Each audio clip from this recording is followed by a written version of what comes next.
আমরা ছোটবেলায় একটা আমল দেখেছি মা চাচিদের কাছে, আপনারাও দেখেছেন। ছোটবেলায় যখন দেখছি তখন বুঝি নাই যে এটা তো মা চাচিরা নিজেরা করে নাই, এটা তো হাদিসের ডাইরেক্ট নির্দেশ, কিন্তু সেগুলো আজ হারিয়ে গেছে সমাজ থেকে। সেটা হলো আল্লাহ কোরআনে বলেছেন, ইয়াউমা লা ইয়ানফাউ মালুন ওয়ালা বানুন ইল্লা মান আতাল্লাহা বিকলবিন সালিম। দুনিয়ার সম্পদ, সন্তান, জমি জমা, টাকা পয়সা, প্রভাব, প্রতিপত্তি, নেতাগিরি, এগুলো কিচ্ছু আল্লাহর কাছে কাজে আসবে না, কোনো কিচ্ছু কাজে আসবে না।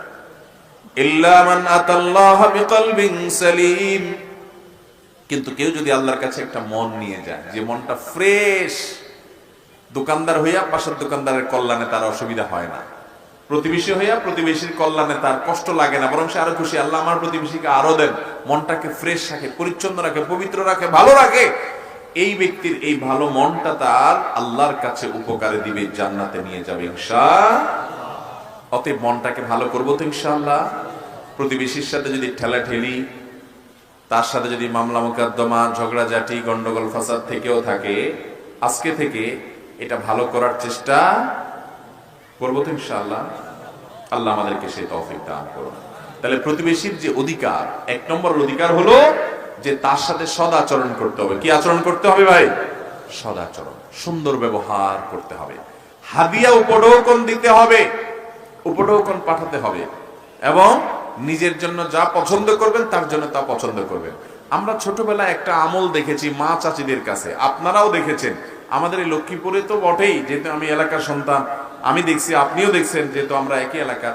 আর সারা বাংলাদেশেও বিভিন্ন এলাকাতে আমলটা আপনারা অনেকে দেখেছেন। ছোটবেলায় যখন দেখছি তখন বুঝি নাই যে এটা তো মা চাচিরা নিজেরা করে নাই, এটা তো হাদিসের ডাইরেক্ট নির্দেশ। এই বিশেষ করে আমাদের এই অঞ্চলে আলেম ওলামা বেশি ছিলেন, যার কারণে অনেক প্রচলন আছে যেগুলো সরাসরি হাদিসের উপরে আমল, আমরা জানি না, ওলামা একরাম চালু করে দিয়ে গেছেন, কিন্তু সেগুলো আজ হারিয়ে গেছে সমাজ থেকে।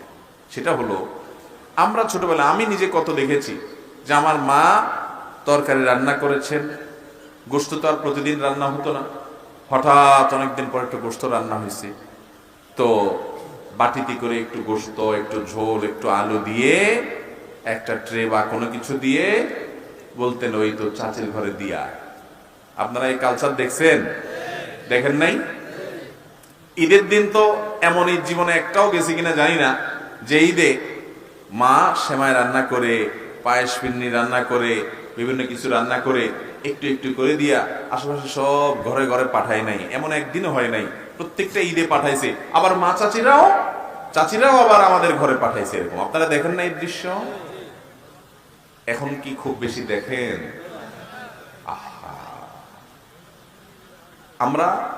আমরা শেষ হয়ে যাচ্ছি ভাই, আমরা শেষ হয়ে যাচ্ছি। নবী করিম সাল্লাল্লাহু আলাইহি ওয়াসাল্লামের স্পষ্ট একটা হাদিস, এই হাদিস যখন পড়লাম আমি, তখন আমি অবাক হয়ে গেলাম, হ্যাঁ এই হাদিসের উপর আমল তো আমাদের মা চাচিরা করতো। হাদিস পাইলো কোত্থেকে? ওলামা ইকরাম অধ্যুষিত এলাকা বৃহত্তর নোয়াখালী, তারা ঘরে ঘরে হাদিসের উপরে আমলগুলোর প্রচলন দিয়ে গেছেন। মানুষ জানতো না যে এটা নবী সাল্লাল্লাহু আলাইহি ওয়াসাল্লামের নির্দেশ, কিন্তু চমৎকার একটা সৌন্দর্য ছিল। এটা শুধু এই এলাকা নয়, সারা দেশেই হয়তো ছিল, কিন্তু আমরা এলাকা বেশি দেখেছি, এটা ঘরে ঘরে দেখেছি। একেবারে আজন্ম কৃপণ মানুষ যে, সেও প্রতিবেশীর বাসায় কিছু দিত। হাদিসে আসছে, নবী আলাইহিস সালাম বলেছেন, তুমি যখন গোশত রান্না করবা, গোশতের পরিমাণ যদি খুব বেশি না থাকে, একটু ঝোলটা বাড়াই দিও, যাতে করে তোমার প্রতিবেশী বাসায় একটু দিতে পারো। প্রতিবেশী বাসায় যেন একটু দিতে। আজকাল সবাই দিনকাল ভালো ভাই, আলহামদুলিল্লাহ, সবাই খেয়ে পরে একটু ভালো আছে আগের তুলনায়। এই জন্য সবাই শুধু নিজের চিন্তা করি, আশপাশের চিন্তা আমরা করি না। এই জন্য আমাদের সন্তানগুলো অমানুষ হচ্ছে। তরুণরা, যুবকরা ম্যানার্স, ভদ্রতা, মনুষ্যত্ব তারা আজ ভুলে গেছে ভাই। এর অন্যতম কারণ পরিবার থেকে শিক্ষাটা নাই। আমরা আমাদের সময় দেখেছি তরুণরা মুরব্বীদেরকে দেখলে শ্রদ্ধা করে রাস্তার পাশে কাচুমুচু করে দাঁড়িয়ে অবনত হয়ে শ্রদ্ধার সাথে সালাম দিত। লোকটা কি পয়সাওয়ালা, ক্ষমতাওয়ালা, কে, এটা দেখার বিষয় না, লোকটা একজন বৃদ্ধ মানুষ, বয়স্ক মানুষ, সম্মান করত। ছিল না এগুলো? বাসে যখন পাবলিক পরিবহনে উঠতাম, দেখতাম যে আপনার একজন মুরব্বী চাচা উঠছে, যুবকরা কয়েকজন উঠে দাঁড়ায় যেত সিট থেকে, বাবা বসেন, চাচা বসেন। দেখতেন না আপনারা এগুলা? এখন আছে এগুলা? এখন পারলে মুরব্বীরে বলবে, চাচা আমার একটু হাঁটতে কষ্ট হয়, আপনি বসেন তো, আপনার গাড়ায় উঠি। ভাবখানা এরকম না? আহা, ঢাকার এক রিকশাওয়ালা চাচা একবার খুব দুঃখ করে আমাদের পরিচিত এক সাংবাদিক ভাই তার ঘটনা লিখছিলেন। বলেন যে দুঃখ করে এক রিকশাওয়ালা চাচা বলছেন যে, বাবারে মনের ব্যথা কাকে বলবো, আমার ছেলের বয়সও না, আমার ছেলেও এর চেয়ে বড়, আমার মেয়েগুলো এর চেয়ে অনেক বড়, এরকম পিচ্ছি পিচ্ছি পোলাপান হারাম সম্পর্ক করে, অবৈধ সম্পর্ক করে, হারাম রিলেশন করে, তথাকথিত বয়ফ্রেন্ড গার্লফ্রেন্ড নিয়ে এসে রিক্সা উঠে যা তা আচরণ করে। কিছু বলতে গেলে ধমক দিয়ে বলে, এই রিক্সাওয়ালা চালাও তুমি, বুড়া, তোমার কি কথা। আমাদের সন্তানরা আজ পশুত্বের গুণাবলী তাদের মধ্যে আজ চলে আসছে, মনুষ্যত্বের গুণাবলী আমাদের সন্তান থেকে আজ হারিয়ে যাচ্ছে, ঠিক না বেঠিক? এর অন্যতম কারণ হলো পরিবার থেকে কোনো নীতি নৈতিকতা আদর্শের শিক্ষা চর্চা হয় না। ভাইরা আমার, সেজন্য প্রতিবেশীর অধিকার স্বরূপ ওই যে নবী সাল্লাল্লাহু আলাইহি ওয়াসাল্লামের সুন্নাহ আলোকে তাদের ভাষায় আপনি দেখেন, ইহুদি অন্য ধর্মের অনুসারীদের বলে, মুসলমানদের জন্য আল্লাহ কোরআনে বলেছে, লাতাজিদান্না আশাদ্দান নাসি আদাওয়াতান লিল্লাযিনা আমানু আল ইয়াহুদ। ঈমানদারদের সবচেয়ে বড় শত্রু দেখবা তোমরা ইহুদিদেরকে। এমনকি খ্রিস্টানরাও এত বড় শত্রুতা করে না ইহুদিরা যত শত্রুতা করে মুসলমানদের প্রতি। কোরআনের আয়াত, সেই ইহুদি চিরশত্রু। তার বাসায় আব্দুল ইবনে ওমর রাদিয়াল্লাহু আনহু বলতেছেন যে, ছাগল জবাই হয়েছে আমাদের বাসায়, গোশত গেছে তার বাসায়, ইহুদির বাসায় গোশত গেছে।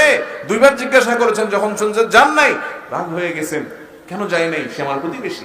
ভাইরা আমার, কোথাকার ইহুদি আমার মুসলমান ভাই?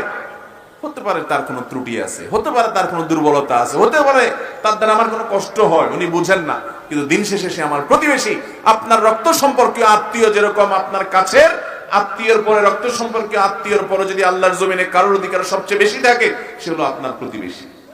অতএব প্রতিবেশীর প্রথম অধিকার হলো তার প্রতি সদাচরণ করা, হাদিয়া তোফা দেওয়া, উপহার উপঢৌকন দেওয়া, খাবার দাবার পাঠানো, সুন্দর কথাবার্তা বলা, তাদের কল্যাণ চাওয়া, তাদের উপকার চাওয়া, তাদের ক্ষতি না চাওয়া, যে আমার প্রতিবেশীর ভালো কিছু হোক।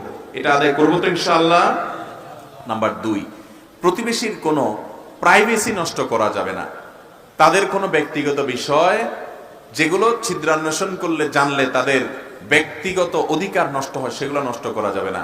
আপনি খেয়াল করবেন, গ্রামে শহরে সব জায়গায় প্রতিবেশীর জন্য কোনো দুর্বল কোনো পয়েন্ট পায় তো অনেকে আছে দেখবেন কান খাড়া করে শুনে রাখে, ঠিক না বে ঠিক? গ্রামে অনেক মহিলা আছে দেখবেন যে তাদের চোখগুলো এক একটা সিসি ক্যামেরার মতো, যে পাশের বাড়ির মহিলা কোনো কারণে স্বামীর সাথে একটু তর্কাতর্কি হইলো আর কি, বেড়ার ফাঁক দিয়ে এমনি করে চোখ দিয়ে থাকে, ঠিক না বে ঠিক? কান পাইতে থাকে, একদম পারে না, ওয়াল ভেদ করে শোনার চেষ্টা করে, একটু দুর্বল পয়েন্ট পাইলে তারে ঘায়েল করবে পরে। এই রোগটা আছে না নাই?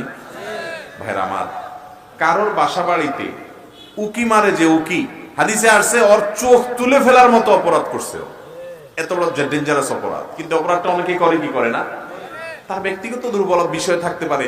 এখানে আমি কান দেওয়া, চোখ দেওয়া, ওইটা আবিষ্কার করার চেষ্টা করা, দোষ বাহির করার চেষ্টা করা, ওটা পিছে লাগা, এটা একটা নিকৃষ্ট মানুষের চরিত্র, কোনো ভালো মুসলমানের চরিত্র হতে। অতএব প্রতিবেশীর অধিকারের মধ্যে থেকে এটাও গুরুত্বপূর্ণ যে তাদের ব্যক্তিগত বিষয়গুলোকে খুব হেফাজত করার চেষ্টা করা।